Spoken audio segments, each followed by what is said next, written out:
متقی نہیں ہے وہ انسان نہیں ہے، وہ کوئی جانوروں کی کسی قسم سے ہوگا۔ کہا گیا ہے کہ یہ قرآن ہدایت ہے متقیوں کے لیے، تو بھائی جو پہلے متقی ہے اسے ہدایت کی ضرورت کیا؟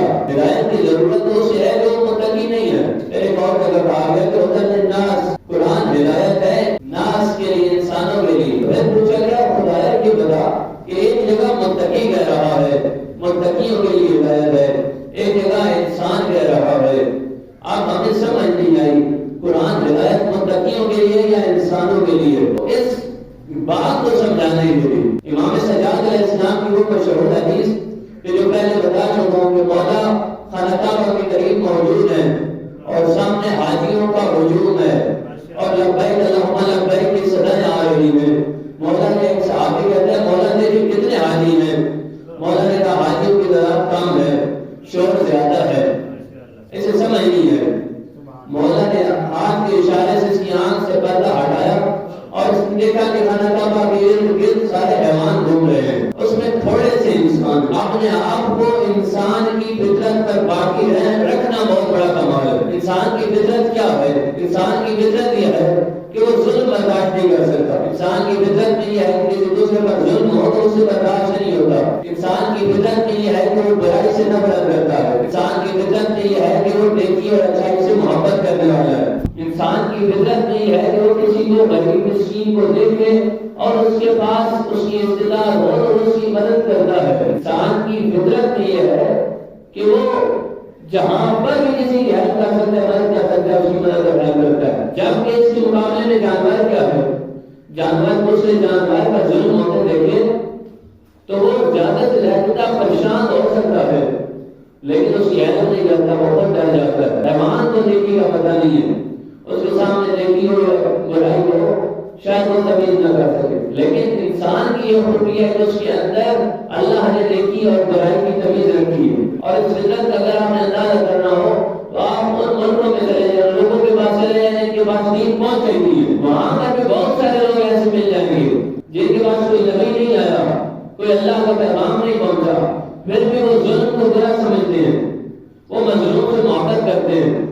ان کے سامنے اگر اچھائی بیان کی جائے تو اچھائی کو دوست رکھتے ہیں، ان کے سامنے کسی کے ساتھ ظلم ہو رہا ہو، کسی کا حق کھایا جا رہا ہو تو وہ اس حق کھانے کو برا سمجھتے ہیں۔ اب جس نے اپنی اس فطرت کو سالم رکھا، اگر اس کے سامنے کسی سے زیادتی ہو رہی ہے اسے پرواہ ہی نہ ہو کہ اس کے ساتھ زیادتی ہو رہی ہے، کوئی بندہ کرپشن کر رہا ہے، حرام کھا رہا ہے اور اسے ٹینشن ہی نہ ہو کہ کسی دوسرے کا حق ہی کھا رہا ہے، مثال کے طور پر اس کے سامنے ظلم ہو رہا ہے اور اسے برا ہی نہ لگے کہ یہ ظلم ہو رہا ہے، یا اگر اس کے پاس کسی دوسرے کا حق آ جائے اور یہ سکون سے ہڑپ کر جائے تو اس کا مطلب یہ ہے کہ یہ فطرت غالب نہیں رہی، اس کا مطلب یہ ہے کہ یہ انسانی فطرت اس نے محفوظ نہیں رکھی۔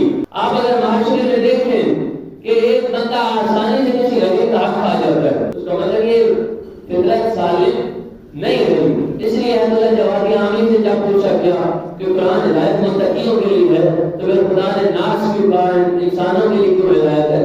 انہوں نے فرمایا کہ ناس ہوتا ہی متقی ہے، کیونکہ انسان وہ ہے جس نے اپنی فطرت سالم رکھی ہوئی ہے، اور متقی ہوتا ہی انسان ہے کیونکہ متقی وہ ہے جس نے اپنے آپ کو سالم رکھا ہے۔ تو جو متقی نہیں ہے وہ انسان نہیں ہے، وہ کوئی جانوروں کی کسی قسم سے ہوگا۔ اگر صرف اسے اپنے کھانے پینے کی فکر ہے تو وہ گائے بھینسوں جانوروں میں سے ہے جو کسی کو نقصان نہیں پہنچاتے، اور اگر وہ درندوں کی طرح جو دوسروں کو ڈھونڈ پھاڑ رہے ہیں، چیر پھاڑ رہے ہیں دوسروں کو، تو پھر وہ درندوں کی قسم میں سے آ جائے گا، وہ انسان نہیں ہوگا۔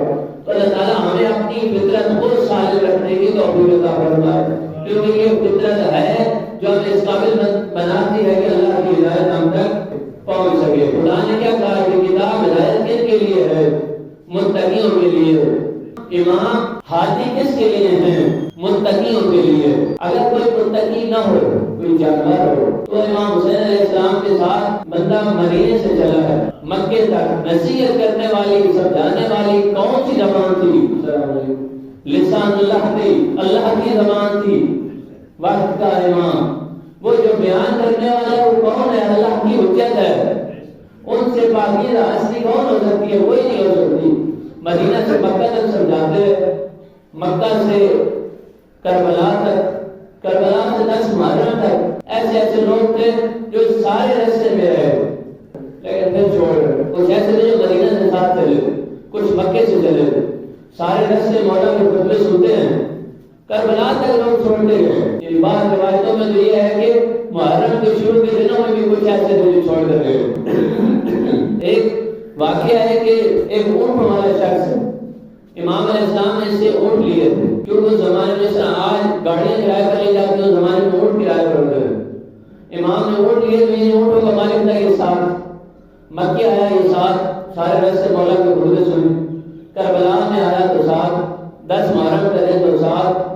جب 10 محرم کا دن چڑھا اور اس نے دیکھا کہ امام کے ساتھ شہید ہو رہے ہیں تو یہ مولا کے پاس گیا، کہا مولا یہ جو حالات نظر آ رہے ہیں یہ لگتا نہیں ہے کہ آپ کی جان بچ جائے، اگر مجھے اجازت ہے تو میں اپنا اونٹ لے کر چلا جاؤں۔ تو مولا نے کہا کہ ٹھیک ہے، یہ اونٹ ٹکرا ہے اور یہ لے جاؤ اور جلدی چلے جاؤ، اس سے پہلے کہ میری علم الناس کی سلام ہم تک پہنچے، کیونکہ وہ اگر پہنچ گئی تو کافر ہو جاؤ گے، امام کی آواز پر نہیں واپس لڑتا۔ یہ وہاں سے اونٹ لے کر چل پڑا۔ کون شخص تھا؟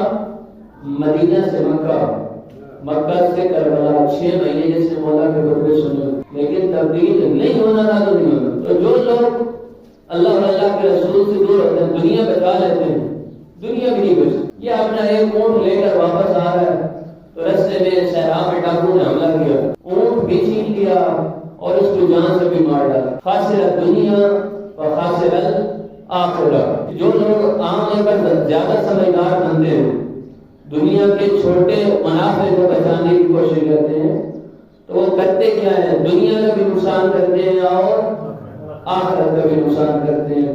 تو اللہ تعالیٰ ہمیں ان لوگوں میں سے قرار نہ دے کہ جو خاسر دنیا و خاسر آخرہ ہے، بلکہ اللہ تعالیٰ ہمیں ان افراد میں سے قرار دے کہ جن کے بارے میں اللہ نے کہا کہ یہ دعا مانگتے ہیں ربنا آتنا فی الدنیا حسنہ وفی الآخرۃ حسنہ، میرے اللہ ہمیں دنیا میں بھی بہترین حصہ عطا فرما اور آخرت میں بھی